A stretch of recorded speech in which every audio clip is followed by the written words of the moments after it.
Ya, betul.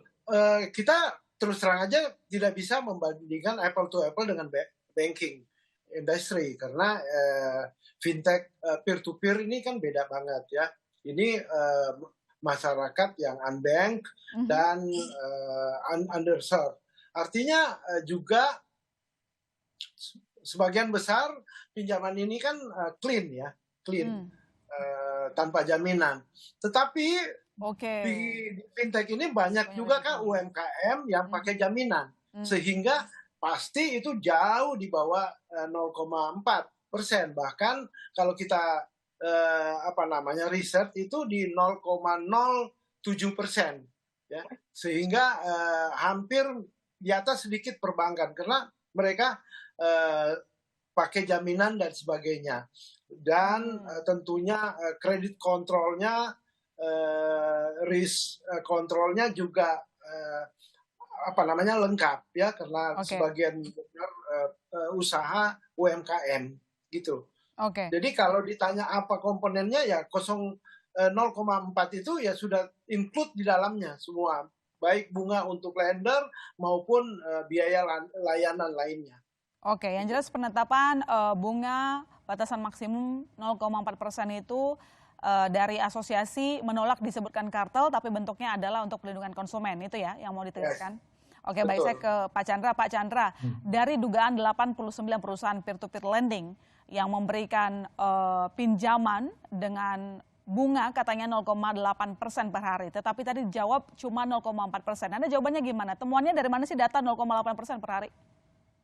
Ya, itu kan memang bertahap. Tadi kan juga diakui oleh Pak Oke, oke. Anci ya. Mhm. Diakui 2019 itu, tadi kan saya bicara data 2019. Ya. Masih banyak perusahaan yang memberikan suku bunga 24% per bulan atau 0,8% per hari itu ya.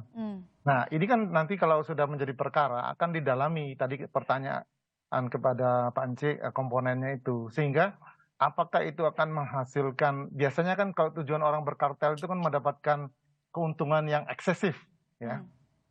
Keuntungan yang eksesif. Nah, itu kan kita dalami dan kita akan minta komponen-komponen biayanya. Sehingga apakah betul dihabiskan untuk biaya atau sebetulnya keuntungannya yang eksesif.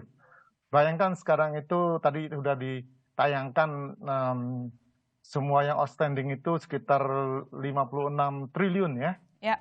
Itu kalau tingkat suku bunganya sebagian besar per bulannya 24%, itu bagi kami itu melanggar, bukan karena kartelnya sendiri, melanggar Undang-Undang Nomor 5 tahun 99 dalam arti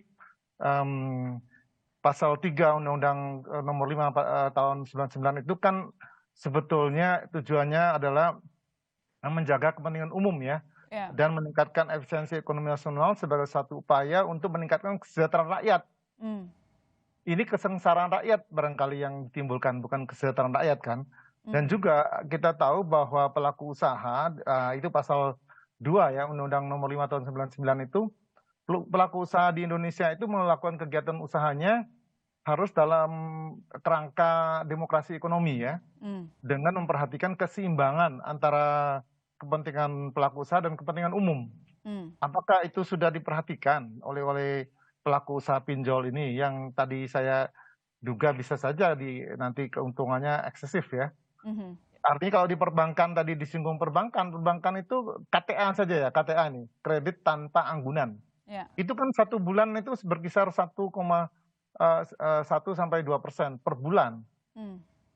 Bumi sama langit kan? Kalau tadi itu 24%, ini hanya 1 sampai 2%. Nah, begitu loh. Jadi sebetulnya ketika dugaan kartel itu artinya biasanya kan dia menyebabkan keuntungan yang eksesif. Kalau enggak, orang nggak mau berkartel.